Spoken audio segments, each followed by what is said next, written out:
Welcome to Whine with HR. I'm Jules. Hey there, I'm Trish. Lawyers turned HR professionals.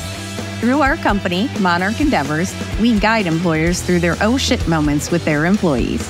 In this podcast, we will discuss some of the most common and commonly frustrating HR problems while enjoying our favorite adult beverage, wine.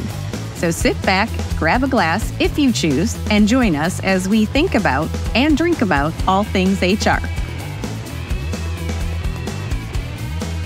Welcome to this episode of Whine with HR. It's hard to believe, but summer is over. The kids are back in school.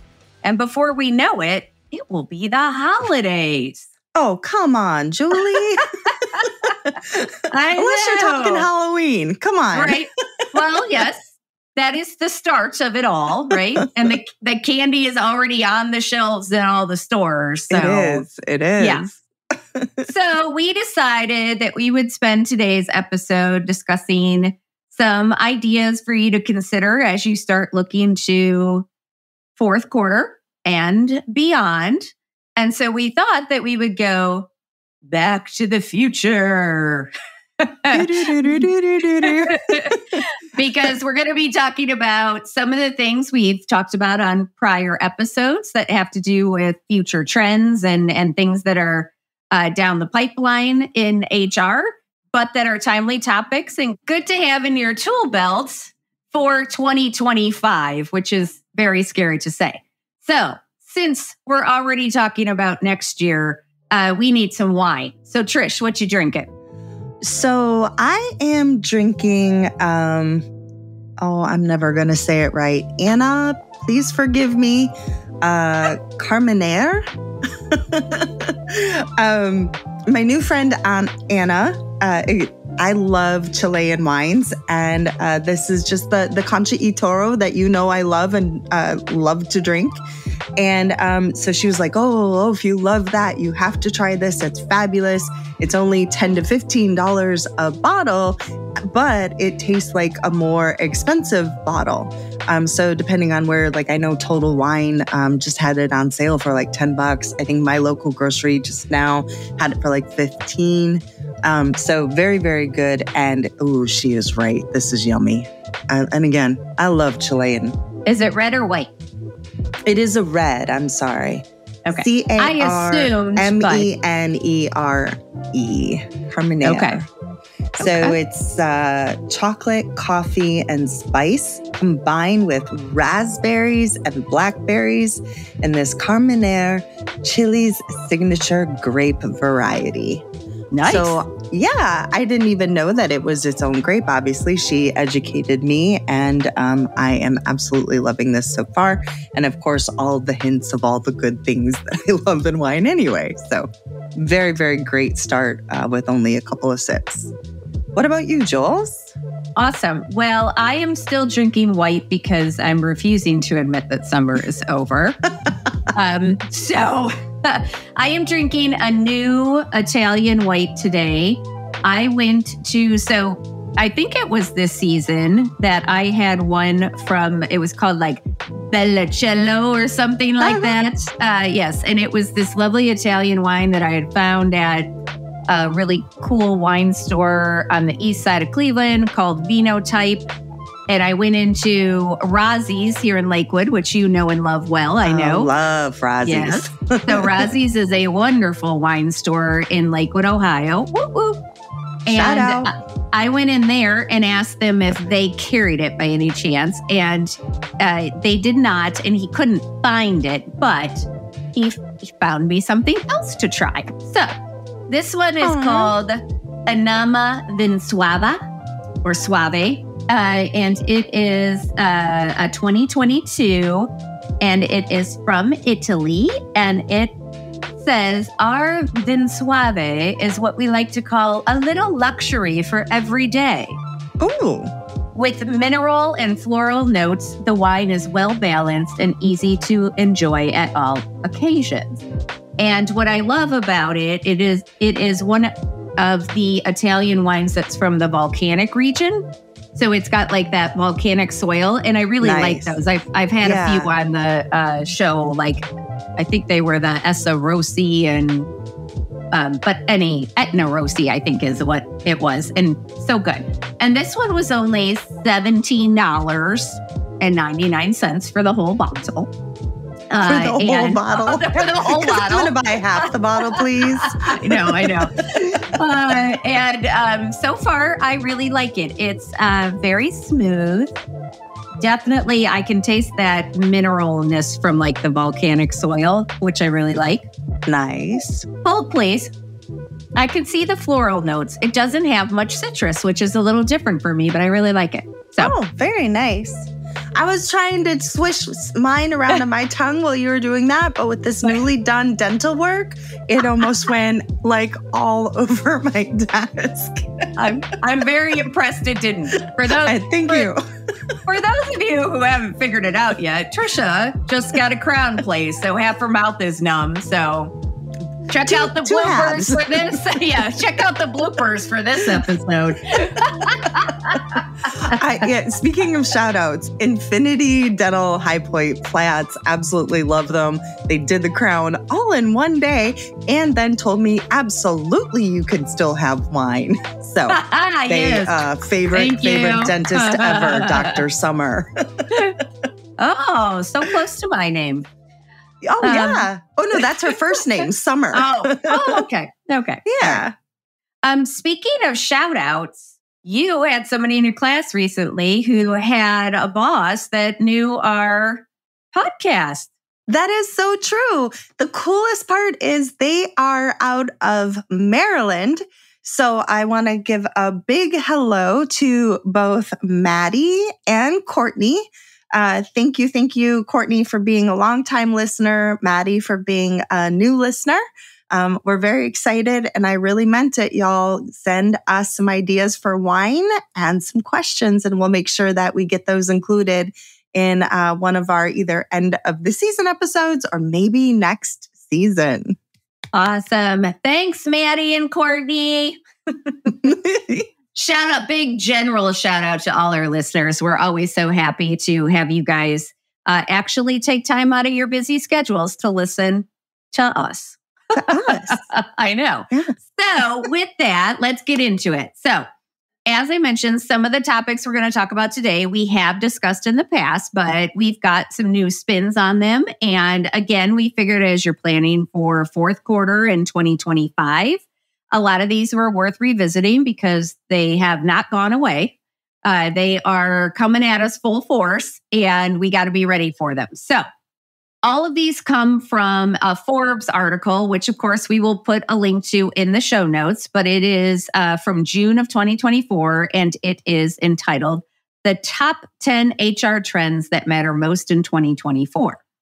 And I'm going to give you a quick rundown, and then we're going to talk about each of them more individually with our comments, suggestions, cautionary tales for all of them. So, of course, we have artificial intelligence because it's everywhere and you can't escape it. So, no.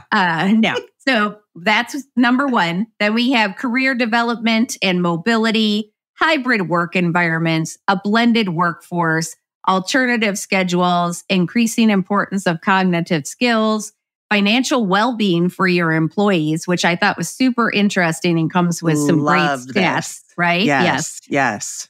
Chief Artificial Intelligence Officers. Can you imagine if that was your title? I'm the chief fake smart person.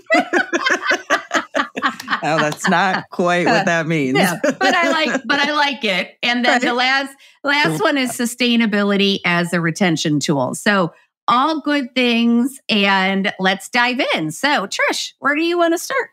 So I really want to start with the 4-day work week.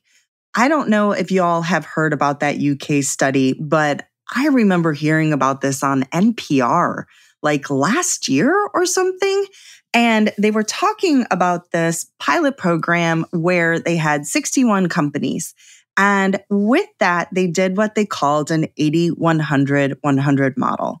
So they dropped the hours worked by 80%, but they kept 100% pay and 100% productivity.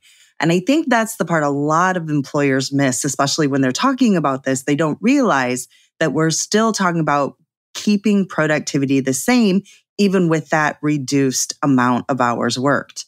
And here is the coolest part.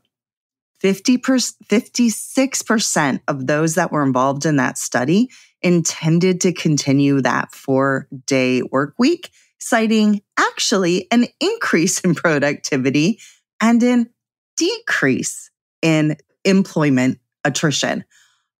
This to me is so exciting. You hear people talk about it all the time, about the amount of time that gets wasted or about the amount of time that I could do this job in half the time if they would just let me go home. Well, now we're starting to listen. So some of research, some more stats that are fun. 1,301 workers, that's when they did the research amongst, and they found that 41% of both frontline and knowledge-based workers want flexibility when they work. 56% of those frontline workers and 69% of the knowledge workers want that ability to opt for a 4-day work week without any sort of pay reduction.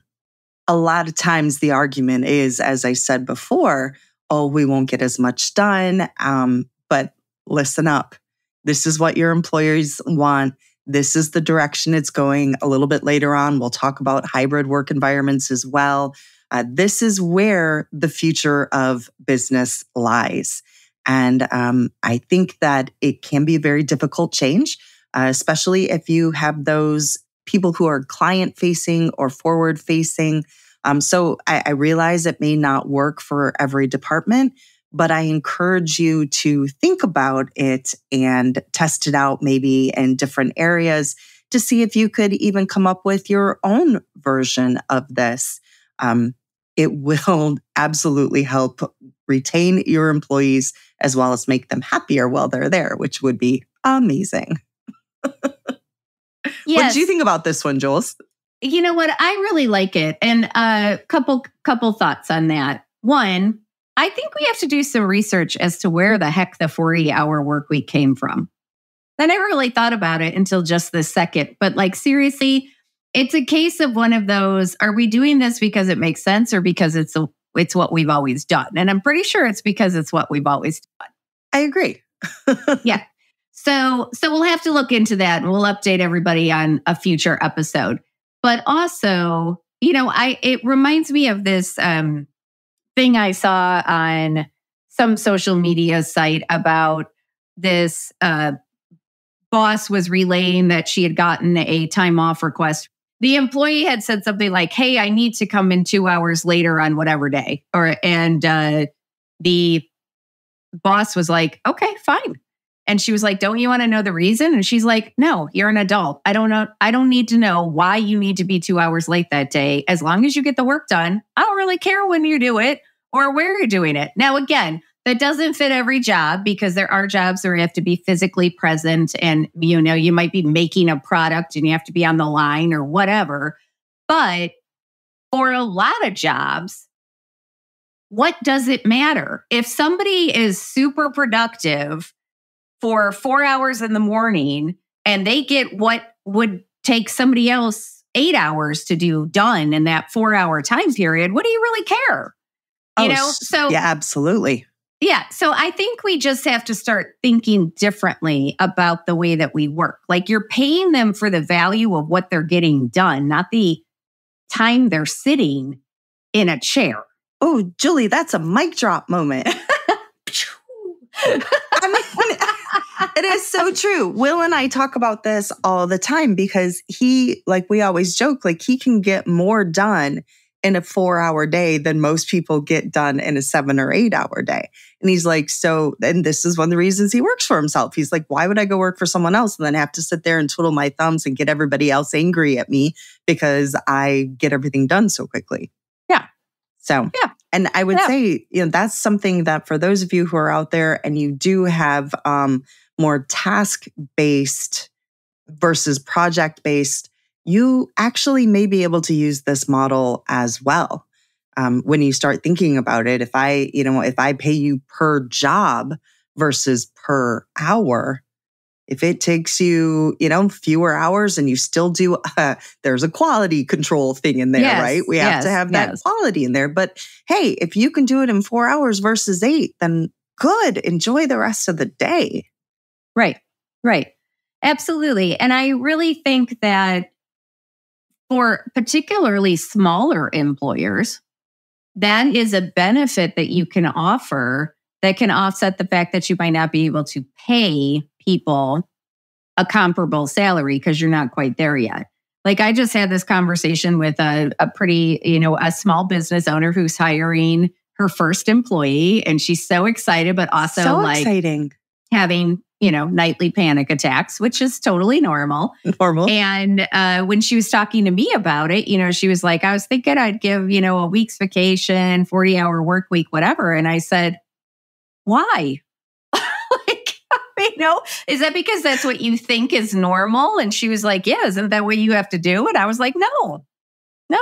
And like for her, it doesn't necessarily make sense because it is a knowledge-based position. It's a project-based position. Oh, so it's perfect. Like you can deal with, if somebody's slacking, you're going to know it. And making them work 40 hours isn't going to make them slack less. No. Not at all. They're just going to be more creative in their slacking. Yes, exactly. In how they slack. Exactly. So I think it's a great idea for those workplaces where it will work. As you said, they can try it out. They can, I have had clients do that where they've tried out like a 4-day work week, which again, in the US, that usually means you're still working 40 hours. You're just doing it in 4 days instead of. But trust us, just give it a try. Pay them for 32 or pay them for 40, make them work 32. You'll get that 8 hours back tenfold. So anyway, again, just something to think about. But to build on that, I want to talk about how cognitive skills are going to increase in importance as all of this AI stuff gains traction. And we're going to talk about AI. Yes. But the types of jobs, like everybody fears that AI is going to take their jobs. And it probably will replace some jobs. Let's just be honest. It's probably going to replace some jobs. We have to be honest. That is going to happen. Yes. But it's also going to create some jobs because there always need to be humans checking the work. Yeah. But the types of jobs that are most likely to be replaced by AI are manual labor jobs. So as a result, knowledge-based jobs are expected to increase. And so this was really interesting, but the World Economic Forum has identified 5 core skills that will increase in importance in the next 5 years, largely in part because of all of the AI and all the developments that are coming along with it.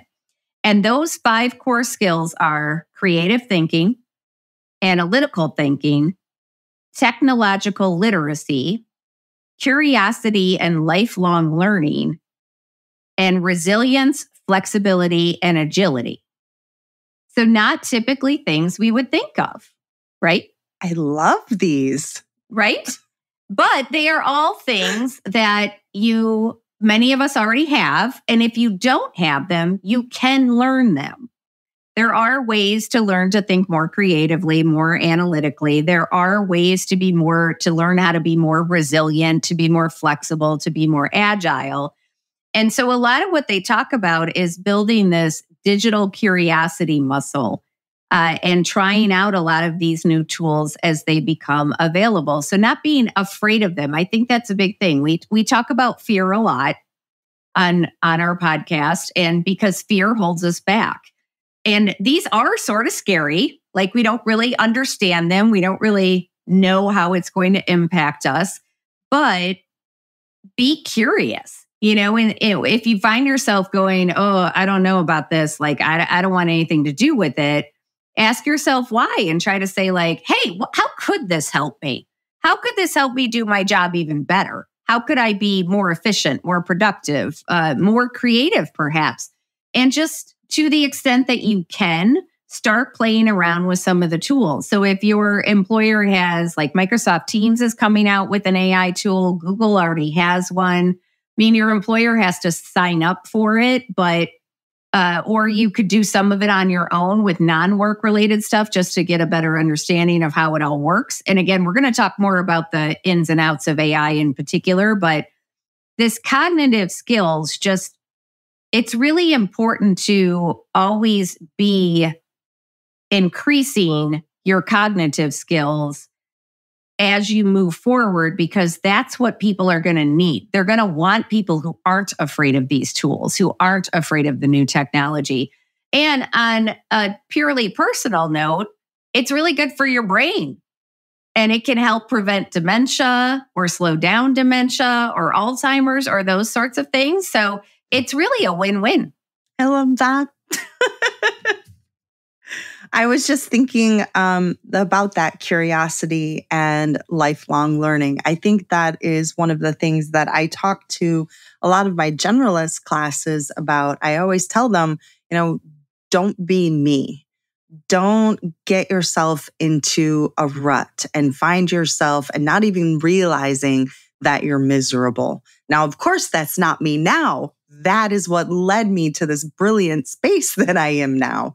But it was such a great lesson for me that I tried to do some sort of self-improvement or learning or something every single week. And hey, I don't always succeed. And sometimes, it's something really silly. I'll just sit down with like a National Geographic magazine and just thumb through it. Well, okay, let's be honest. I do it on my phone. I don't actually, but I love just kind of expanding my mind a little bit. Sometimes it's practicing a foreign language. Sometimes it's learning the violin that I was supposed to learn 2 years ago.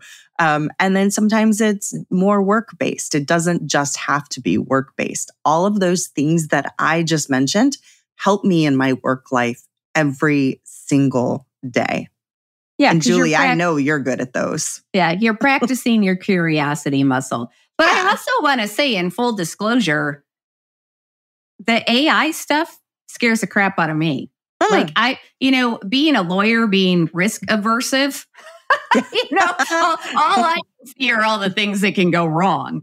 But I am trying. I'm trying it out here and there when I feel comfortable, when I have the time, just to see what it can do. Because also, as a business owner, I'm always looking for ways to maximize my time, to maximize my efficiency. So, Absolutely. But it is, I completely understand the knee-jerk reaction to be like, I don't want anything to do with it. I definitely do not want to be the chief artificial intelligence officer. Which, by the way, spells chow. So maybe I do. Oh, wow. Yeah. Or does it? Or is that it's C-A-I-O, so it's backwards. That's close. Anyway. You could rework it though, I'm sure. Oh no, yeah. I get scared too. As a matter of fact, I talk to Alexa all the time and ask her, if she's gonna hate me once AI takes over. And she tells me that she won't. So that's pretty good. That you makes heard me it happy. here first. Alexa's okay with it. Yeah. And even better, she says she doesn't talk to Skynet since that thing happened. I've asked her.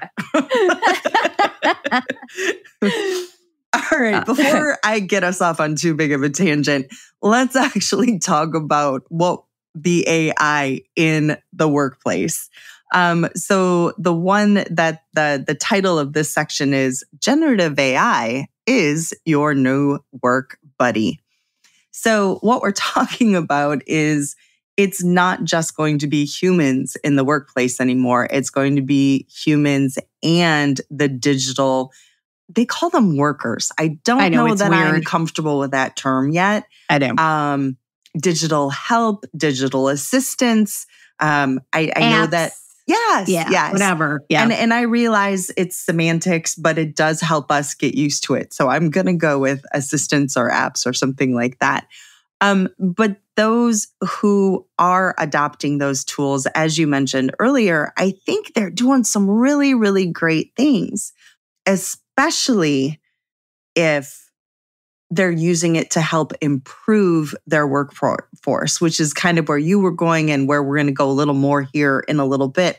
But I love that idea of helping to improve our workforce. However, even though it can help us, we also have to be very aware. I heard you pour.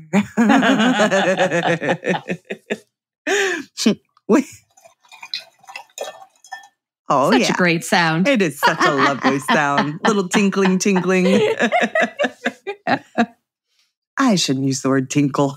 No, everybody's going to run to the restroom now. They're going to be like, darn it, I'm driving. How dare you? But in all seriousness, we do really want to be careful about the impacts that AI can have. I warn everybody, again, in all of my seminars and classes that I teach, that it is an amazing, incredible tool. It can really be incredibly helpful, especially for those of us in HR.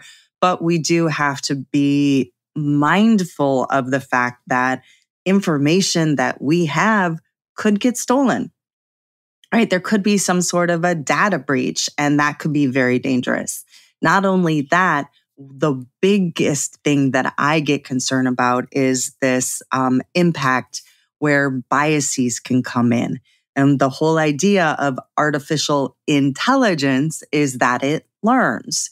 And if you are using words that maybe make it think that you don't prefer women in a role, as an example, or someone who's a little older, for example, you should be thinking protected characteristics in your heads right now. I hope you are.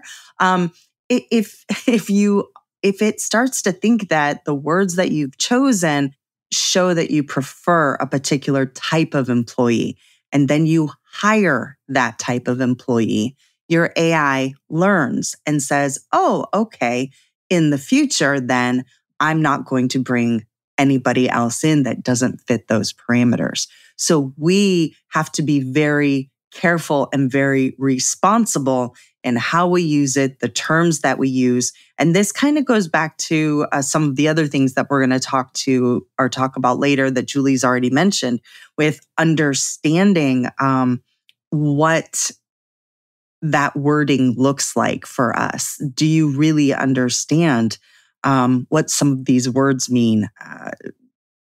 So what I'm trying to say is what the word you mentioned earlier, technological literacy. That is what we have to make sure that we are paying attention to, so that we don't inadvertently shrink our applicant pool and have this unintended impact on particular segments of our society, because that would be putting us backwards, not forwards. That's a mic drop moment too. And on that note, I was just teaching a class on FMLA, ADA, the Pregnant Workers Fairness Act, and all of those medical laws last week. And one of the things we were talking about with respect to AI is you also want to be really careful that it doesn't automatically eliminate disabled candidates. Now, that could be because, exactly like you were saying, that you're putting parameters in there that might unintentionally exclude people with disabilities, but also things as simple as if you're setting up an AI chatbot, and I say as simple as if I have any idea how to do this, but what else? Right. But let's say, for example, you have a chatbot that helps people as they're applying, and maybe people could ask questions and whatever, and the chatbot times them out if they don't respond within 2 minutes, 3 minutes, something like that. And let's say the person on the other end has a disability that prevents them from responding that quickly. Then you could inadvertently be excluding people that have disabilities because your chatbot program is not accessible enough for those individuals. One of the attendees in my class last week, intent versus impact. Yep. I love that term, or term. terminology. And I think that's true. We have to make sure that, of course, that's not our intent, but the impact could be there. That's huge. Yeah. Yep. Yeah. And so the other thing about generative AI is that it's going to impact how you as managers and HR professionals lead and your company policies and procedures. And one of the other things we have to think about is security, confidentiality, ethics around AI and using AI. And so one of the things is that companies are going to need to provide training on AI. And again, around ethics, security, best practices. So for example, if you just use the free chat GPT, whatever you put in there becomes part of the public domain. It's not private. So, if you're putting in a company policy or a customer or something or other and saying like, create a summary for me, that's now out there in the universe. So you got to be really mindful of that. And as a company, you've got to have policies, procedures, best practices around that. I kind of missed that. I didn't realize that. Yeah. I only know that because of another project I'm involved in where we're trying to get, where we use AI, but we're trying to figure out, how to get the most out of it. And that's one of the things we learned is if you use the free version, you can pay for versions that have more security. But obviously that's going to be done on a company level, but that's something, a lot of people don't know. So that's something that's really important to think about. Also, from this Forbes article, they mentioned a Morgan Stanley report that estimates that generative AI technologies will likely affect a quarter of all occupations that exist today, and that number is expected to rise to 44% within 3 years. So again, this is not going away. So we have to figure out what are the best ways to deal with it. And a huge part of that is going to be training our people on how to use it, how to get the most out of it, and how to make sure we're doing it in a way that protects any confidential information of the company, of the customers, of individuals, whatever the case may be. But one of the exciting opportunities is that if you are a manager and an HR professional listening out there and you have been like, you know what, I'm getting a little bit bored. I want to figure out how to make myself indispensable at this company or indispensable in my field. This is one of those ways. Start learning this stuff. Take the initiative, put together a policy. I'm sure that you could probably Google, AI policies in the workplace and get something to start with. But trust me, if you start taking the initiative and you start putting this stuff out there, then you're going to become the expert and your company is going to be looking to you. And that could be something you can leverage if you ever need to move on or, want to go out on your own or whatever the case may be. So this provides a lot of opportunities for people as well. Love that. Hey, let's talk more about opportunities because you have mentioned it a couple times. I've mentioned it. We talked about that fear a little bit already. I think I want to go now. Again, Julie has already touched on this a bit, but that fear of obsolescence that she mentioned earlier, that survey from EY. I want to point out one more thing about that, kind of taking it way back to what we were talking about then, which is this is an amazing opportunity for you as a business to say, hey, we have all of this new learning opportunities for you. In that article, under that section, actually, under section 3, they do talk about KeyBank and KeyBank. Every time I think of the Cleveland skyline, I can't help but see Key Tower, right? Yeah. So this one I totally picked up on. But they have this AI-powered, employee-led and manager-supported. I thought that was amazing. That's very cool. Talent platform. And this whole idea of them being able to grow into the new areas that they want to and use the AI to their advantage, for lack of a better word, and promote from within. I'm a huge believer in promoting from within and allowing people to reach their full potential. And so for me, this gets me in all the good feels, right? I'm like, this is amazing. We can get them the training, the education they need. Julie, do you remember that the one client that we had, and there was a gentleman who was real actively involved. And then he found out that there was a manager training program and he had never been asked to be a part of it. And he was gone within a couple of months. Mm-hmm. And I think like, wow, if they had something like this, they could have really done something special with that particular employee. And so I think that this is an awesome way to help people grow. Plus, you're also giving them that control that people desire. Hey, it isn't because you go out to lunch with, or you go to the golf course with, or you do whatever with someone. These learning, development, growth, stretch opportunities really put it into your employees' hands. That control also is going to make them feel more valued. It's going to make them want to stay with you. So I just wanted to kind of reverse and touch on that a little bit more too. Well, I think that it's really important because in that section in this Forbes article, which again, we will put the link in the show notes, but that survey from Ernst & Young reported that 75% of employees are concerned that AI will make certain jobs obsolete, and 2/3 say they fear it will be their job. So imagine being that employer who says, we get it. Like, this is scary. Yes, we're going to try to adopt it because we think there are a lot of benefits to it, but we want you to be a part of that. We want you to help us figure out the best ways to use this new technology and to help us figure out what our best practices are going to be.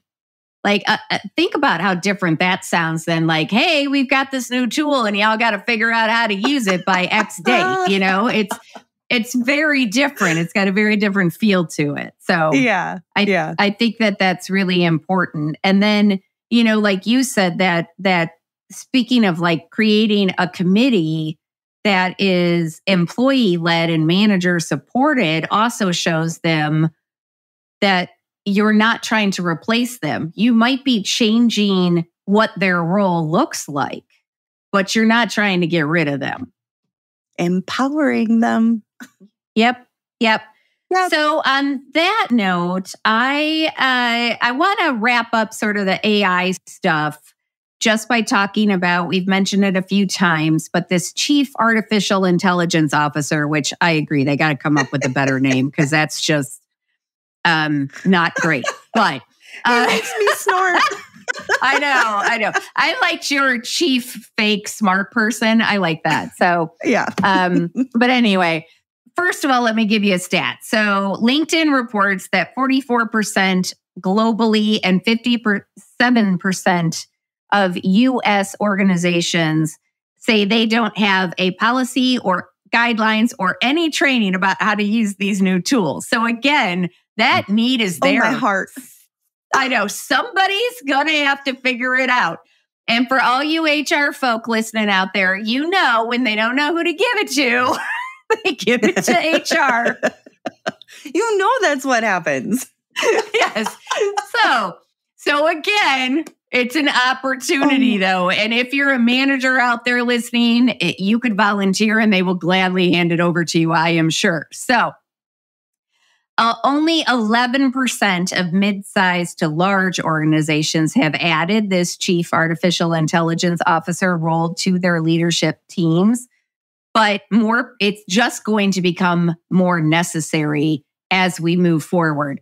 And the idea is that this person would be in charge of figuring out those guidelines, those best practices, and how to use AI in a safe and ethical way as it becomes incorporated into the workplace. So again, the opportunity is there. It is one of those situations where you can probably make yourself indispensable pretty quickly if you are at the forefront of it. So just something to think about. Oh, yeah. And that ability to like write your own ticket and design how it's going to work, that could be super fun. Yeah, absolutely. Absolutely. Do you love news about LinkedIn, Indeed, Google, and just about every other recruitment tech company out there? Hell yeah. I'm Chad. I'm Cheese. We're the Chad and Cheese Podcast. All the latest recruiting news and insights are on our show. Dripping in snark and attitude. Subscribe today wherever you listen to your podcasts. We out. So, Jules, can we go back to the hybrid environment thing? Sure. I'm thinking that's where I feel like going back to next. I don't want to let this go. Let's move away from AI. Yeah. Phew, I didn't want to lose anybody in the middle either. Right. Right.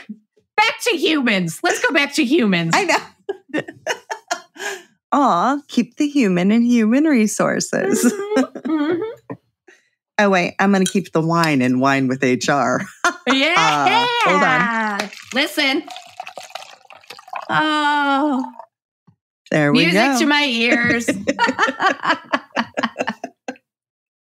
Well, with that important task done. Yes. I do want to talk a couple of stats. Shocker, because I didn't feel like I've gotten enough stats in today. No, I think I've been giving them all. What's up with that? Which I don't know. We're switching roles for today. Let's start with this one. An ADP survey of 32,000 workers reports that 64% of workers would consider quitting. I'll make sure I emphasize that. Yeah, 64% of workers would consider quitting if asked to return to the office full time. That's 64%, y'all. Yeah. So those who do allow choice or remote or hybrid work environments, they have actually had revenue growth 4 times faster than their counterparts who are more stringent about office attendance.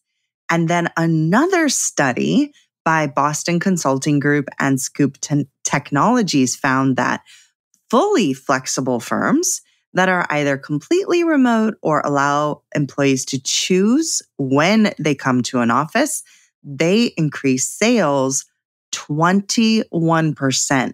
Just that one change increased sales 21% between 2020 and 2022. Y'all, if this didn't convince you, let me give you one more thing here. The companies that are more remote friendly, they have the ability to hire faster.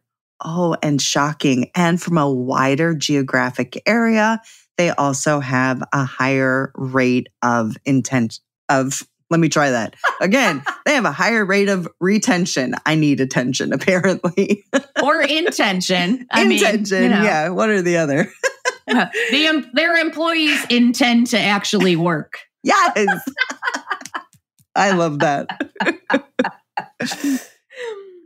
But I do have another cautionary tale. It's one of the reasons why I think the EEOC has gone to considering adding that pay information back on the EEO1 forms. And that is because that when people are not, if you have managers who are not properly trained and their employees are not directly in front of them, what we see is there's that proximity bias that they reference, right? They don't get the promotions. They don't get the pay raises because your managers are favoring those people in front of them. So if this is what you guys have, or if this is what you're trying to go to, you need to look and have like a come to a meeting of the minds moment and really look and see, has this impacted people's performance ratings? Has it impacted their salaries? Because you guys you listened to our Equal Pay Day podcast. And if you haven't, please go back and check it out. This is a big deal. And what we're finding is that now it's not for everyone. I'm being a little overgeneralized here, but it does bear repeating because it was a stat I read that it's those who are part of historically marginalized communities and women that are typically the ones who, at least at first, were really wanting to work from home. So if you're seeing this separation and you're not seeing this growth from those communities, then you have a problem and you need to go back and retrain and really define what working looks like to you. Your managers, as they say, need to go from walking around to, connecting with people. They say connecting across geographies. I like connecting with people. That's one of the things I think Julie and I do a pretty good job of when we're doing our virtual classes, connecting people. Well, in person too, we do it. So, yeah, I think this goes back to are we insisting on people coming back to the office because it's what we think the workplace is supposed to look like? Or is it, she gave me an extra mic drop sound effect there. Or is it because that's what makes the most sense? And I feel like this push for a lot of companies to make people come back 100% or 3 days a week or whatever the case may be, a lot of that is because they spend a lot of money on the office building. And they're like, we sunk all this money in right before COVID. And then, nobody could be there for years. And now the offices are sitting empty. And I get it. Again, as a business owner, I get what it's like to invest in something and not see the return on that. But at the same time, you got to look at all the numbers, right? Like if you force everybody to come back and you lose 64% of your workforce. You can't even say it without laughing because you're like, oh my God, this is devastating. Right. Which again, it's probably not going to be quite that high, but still, even if you lost 20 or 30% of your workforce because they were like, no, I'm not doing that anymore. Yeah. I know there's a different way. How quickly is that going to eat up what you spent? Well, and how easily do you think you can replace them and replace that institutional knowledge? Right. So there's a lot of things to think about. And I think we just are encouraging people to really take a step back and say, why are we insisting on this? Because that is not going to be the way that people are going to agree to work in the future. Good or bad, and a lot of times it's both. COVID has changed the way we work forever because it has shown us that there are different ways possible. And people aren't willing to go back now that they know they can work just as easily and probably better and faster while they're throwing a couple loads of laundry in. I would like to say there had to be at least one darn good thing coming out of COVID, and that is it, right? After all of the down from it, that is pretty darn amazing. I personally am a big fan. Yes. And so on that note, I want to talk about one other thing, which is that and we talked about this in a prior episode, but how the workforce is more blended now. It's a blend of full-time employees, part-time employees, contingent workers, and these digital workers or bots. I will only accept the term digital workers if they are in the form of those cute little robot dogs. Then I'm good. Right? Oh, totally. Right? Yeah. I never thought about that. Okay, I could accept that. Give me a robot dog or a robot cat. Of course, the cat probably isn't going to do much. Just judging by my actual living being, like cats, right? Yes. Yeah, they're not going to be very helpful, but whatever. But as long as they're cute, that's fine. Oh, you have paper on your desk. Let me push it off for you. Yeah, or sit on it. One or the other. Yeah, one or the other. Yep. But so again, We talked about this in a prior episode this season about how companies are taking advantage of freelancers, of fractional positions, of all of these ways to make things work in a different way. So there was a study out of Statista, which sounds like a company right up your alley, Trisha, because it's all about stats. But they report a growth in all sectors, interestingly enough, except full-time workers. What? With part-timers growing from 20 million in 1990 to 26 million in 2022, and contingent workers. So part-timers and contingent workers are forecasted to be half of the U.S. workforce by 2027. Wow, that is fast. Right? I know. That's very fast. I knew it was coming, but that is really fast. Right. And I think part of what we're realizing is that if you need somebody with a specific skill set, you don't necessarily need them 40 hours a week. And you don't necessarily need, and they may not want your benefits, your 40-hour work week, all the crap that comes along with working as a full-time employee. They may want more flexibility because they may be doing the same thing for other people. So I think the biggest thing to take from that is, again, number one, don't be scared about it. Figure out how it can work for your company, your teams. But also, this requires different management skills. So because our listeners tend to be managers and HR professionals, this again presents an opportunity for you to figure out how you can manage these part-timers and these contingent workers, and using these digital tools. Be on the forefront of that. Figure it out. Figure out how to do it, and people are going to be looking to you for that expertise. So an interesting stat, 81% of companies in a recent Harvard Business Review Analytical Services survey reported that contingent workers were important to their organization, but only 38% said that their organization was effective at managing them. So again, if that is Julie, a skill, can I do a plug? Yeah. If that is a skill, hang on. If that is a skill you can figure out, Trisha, plug away. If you can, good luck. I'm very impressed by it. But if you can't, why don't you sign them up for Monarch Endeavors' new and improved Manager Boot Camp. I am just beyond excited. Anyone who follows Julie and I on LinkedIn or any of our other socials, you know that we're expecting to have this fully up and running. We're in beta testing now. I love the sounds of that. We sound so cool. We're in beta testing now. But we really stand behind this program.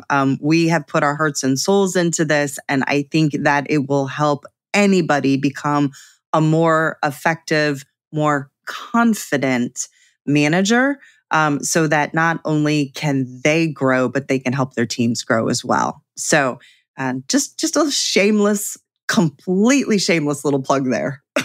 I love it. Plus, I will have one more plug at the end because we have an opportunity for our listeners. But also, I will promise that we will, within the first quarter of next year, add an AI section to the Manager Bootcamp, as well as a managing contingent workers, freelancers, part-timers, all of that. We will add those sections as well. Because we want to keep on top of this and at the forefront of it as well. Absolutely. Okay. So we have two final topics to discuss. And Trisha, I'm going to throw it to you to choose one. But we have holistic financial well-being of our employees and or the organization's sustainability record for attaining and attracting and retaining talent. So, all right. You get first choice. I love both of these. Two things that are near and dear to my heart. But I think you were pretty excited about the holistic financial discussion. So I will, because I love you so much, leave that for you. And because I love the environment so much, I am perfectly fine with taking that one. So let's start with a stat again, because that's the best way to do it. Research by IBM Institute for Business Value found that 70% of workers and those in the job market are drawn to environmentally sustainable employers. And almost half of these workers said they would take a lower salary to work for. This is bonker booze to me, and it makes me want to throw a party. Wait, did you just say bonker booze? I did.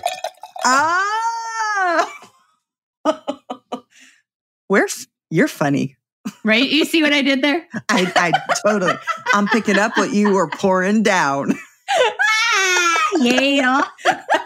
Oh, this is a bad one, everybody. You don't have to be a father to have, what do they call those, dad jokes? Yeah. Oh, I know. That was pretty bad. Puns. Yeah, they're pretty bad. That was pretty bad, but that's okay. Anyway.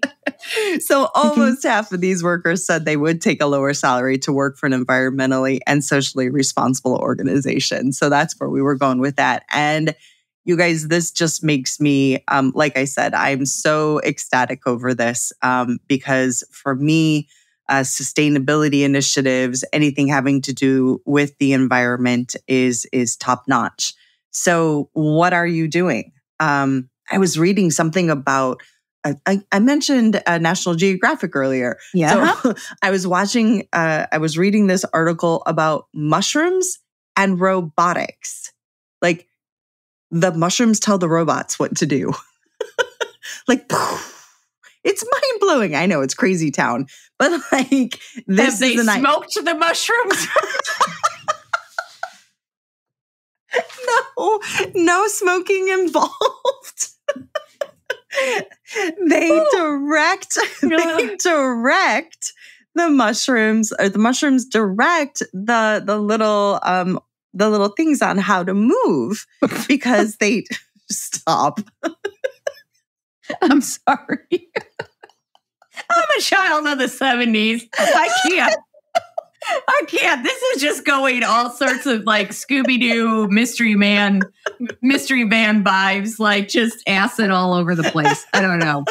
Well, I am obsessed with mushrooms. I do. I think they are the way of the future, and they're amazing. The way they communicate with one another. If we could communicate like mycelium, the little things that connect the mushrooms underground, it'd be rock and roll. So, they're fun guys.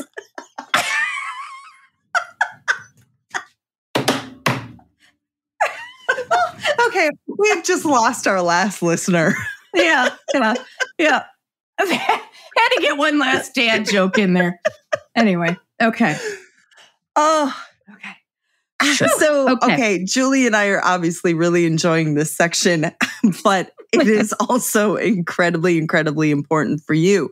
Listen, a lot of those young folk that are coming into the workplace right now, they're not messing around. They look around and they believe in climate change. They believe in the impact that we as humans are having on this planet. And they you know what? I don't want to go to Mars. You go to Mars and we'll stay here. We want this planet to work. So if you want to be able to attract, retain the best employees, I am begging you, start looking into sustainability initiatives and pay attention to this. Again, I'm going to go back and say it one more time. 70% of workers and those in the job market are drawn to environmentally sustainable employers. Do your part and work with this wonderful, wonderful new group of young people that are coming in, because they, not to sound like the children are our future, but they are. They're the ones who are going to take care of you. They're going to take care of me, and they have a really good handle of what's going on. So find those practices and stick with them. Yes. And in all seriousness, I know we had a couple good laughs there, but what I found not most surprising, but it was a good reminder for me reading those statistics is that we have a tendency because of the way things are portrayed in the media to think that this is like a really divisive issue, right? Like that half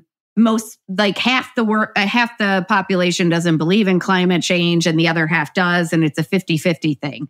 And those stats say it is not. No, it is not. And that it is really a more generally accepted premise and that it's important to a lot of people.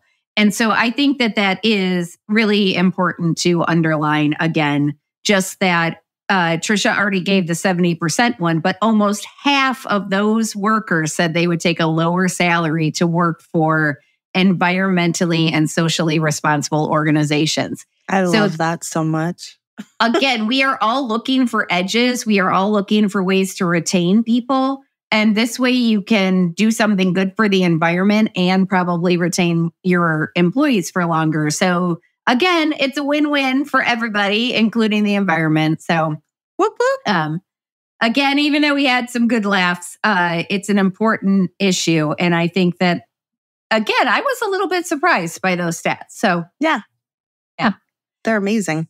So the last one we're going to talk about, which seems totally outside of everything we talked about. But I thought that it was so interesting. And so the title of that last section is Holistic Financial Wellbeing is the Must-Have Benefit for 2024. And again, this is a June 2024 article. So we are already halfway through the year. So I think this is an important issue going into 2025. But these stats blew me away in a way that makes me so incredibly sad. So, Lending Club reports that 61% of American workers live paycheck to paycheck and lack a core set of financial literacy skills. Over half of workers earning $100,000 are living paycheck to paycheck. So, this is not just affecting people who are quote unquote poor. Right. Or living under the poverty line. This is people who most of us would consider to be making a good salary. Oh, yeah. Are living paycheck to paycheck. So where we have failed in American education is teaching people what to do with their money. Yes. It is something that, for the most part, only rich people learned. Isn't that funny? You know? So this is it's a benefit that it's an opportunity for companies and organizations to have tools for their employees, to have financial counseling, to have customizable savings plans, to teach their workers how to save so that they are not part of these statistics, so that they know that when they show up to work every day, that it's actually, they're building something for their future, that one day they're going to be able to retire. You know, I said to somebody recently, like, it saddens me that you see a lot of Uber Eats drivers or DoorDash drivers or Instacart people that are easily in their 50s, 60s, 70s, you know? Yeah. Oh, yeah. And that really saddens me because I hope by that point I don't have to do something like that. But at the same time, this person said to me, but isn't it great that we have that for them? And that is totally true. But again, I feel like if we had taught people financial literacy skills, right? You know, just like we taught them how to add and subtract and, you know, write papers and grammar and things like that, that we wouldn't be in the situation we're in. But most people do not know what to do with their money. They don't know how to save. They don't know how to set it aside. They don't know how to make it increase. And if you can give that gift to your employees, again, retention, wow, right? Retention, loyalty, just peace of mind. Your employees are gonna start to feel more secure, which is going to only help your bottom line because they know you cared enough to offer them these tools. You got to be careful about it. Like, yes, you can have general workshops on it, but if you can offer like individual anonymous financial counseling, sort of like if you have an EAP, but it's, for financial planning, or it's for like some of those other things where they can do it, nobody else has to know about it, but it could be really helpful. I always say, because I have people push back on when I talk to them about this kind of stuff, and they say, oh yeah, okay, you come up with where we're going to do this then. You find the money for us to do this. And I'm like, do you offer a 401k? Right. Because you have a broker or someone that you work with that does that. Negotiate that as part of the plan that they give, and maybe even just an hour's worth of financial counseling to everybody a year. You are giving them so much money. They're making so much money off of you. I know, I was in that industry, right? Yep. And so they're making some money off of you. So hello, why don't you negotiate that as part of their thing? And again, as Julie said, watch that retention, watch that growth. Yep. And the one thing I would add to that is just make sure that when you're talking to them about it, because that is 100% true. When I was at my first law firm, our broker from our 401k would meet with anybody, any of us. Yeah. And I would meet with him regularly. And I think that was part of I don't think the law firm had to pay more for that. But the one thing I would say is they typically tend to focus on the high earners. Of course. So what you want to negotiate is that they come meet with everybody. Everybody. That's everybody. Exactly. Yep. And if they don't, number one, again, as Trisha pointed out, you're giving them a lot of money. So ask for it. And if they won't do it, you can find somebody who will. There are a lot of financial planners out there who understand that they want to work with somebody and nurture that relationship so that later down the line, they get that they're going to have money at some point. So exactly. You can find people. So it's worth putting that investment in. Like our dear friend Lisa, who's so amazing at financial planning. Exactly. Yes. Hi, Lisa. Yes. Because she listens. Yes. But again, think about what a gift that is to your employees. It's not just for today. It's for their future. It's so that they can retire and enjoy whatever they want to do in their retirement, whatever that looks like for them, but that they can actually conceive of a date when they can retire. And they can do that because you helped them. You taught them how to prepare for that moment and how to get there. And even if you have employees that are like, I'm never going to retire. I know if you retire, then that's it. You're done within a year or two. Okay, fine. But what about the security for travel in the meantime? What about security to be able to, oh my gosh, we have to replace our car, or we just had our AC go out when it was 98, 99 degrees outside the other day. Okay, having the security to be able to say, no problem, I can either replace or at least afford to fix that and limp it along for another year. Yep. Mm-hmm. Right? So, yeah. Yep. So we have talked about a lot of different things that you can do, things to think about as you're planning for the rest of this year and next year. And we hope that it has really been thought-provoking, and that you really go back to your organizations and you start bringing some of these issues up and figure out ways that you can start implementing some of the things we've talked about, or creating some committees to look at them, whatever the case may be. So I want to, Trish, ask you if you have any final thoughts or words of wisdom for everybody. My final thoughts are, thank you, everybody, for putting up with us this episode. No, just kidding. Especially the bad jokes. Yes. No, I'm super excited because I can finally feel my mouth again. Yay! And I managed to not spill anything on me, which is pretty impressive. That is impressive. I figured it was going to dribble out at some point, and I was afraid to use a straw. So, yeah. All right. So, how's your wine treating you? It's delicious. You know, I love the Chilean wines anyway. But this might be one of my new favorite grapes. I think that you're going to like it, and we're going to have to try it together. When we see each other, hopefully very, very, very soon. Yes.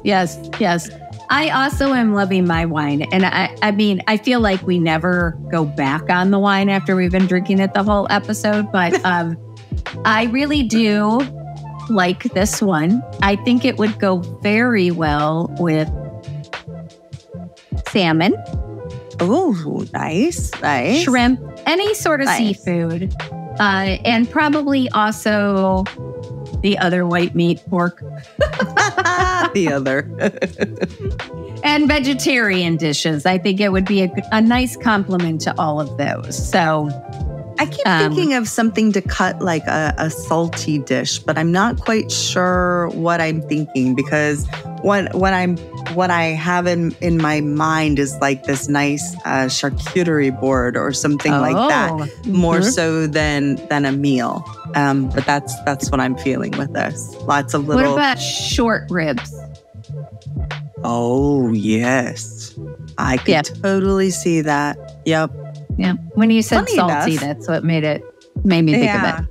And I know this is going to sound a little cliche or boring, but like the little street tacos, but the little like the fish tacos. And I know it's red versus a white. I understand that, but I feel like if you had like a spicy street taco, with the fish, this would be really, really good. I don't know. Embrace change. Try new things. Yeah, there you go. But cheese, definitely. Blue cheese, amazing. I could probably eat a whole chunk of blue cheese with this. So anyway, you all, thank you so much for bearing with us today. We hope that we have set you up well for 2025. We still do have a couple more episodes this season. So we hope that you will continue to join us, follow us on all of the socials, and subscribe wherever you get your podcasts. Tell your friends. Cheers!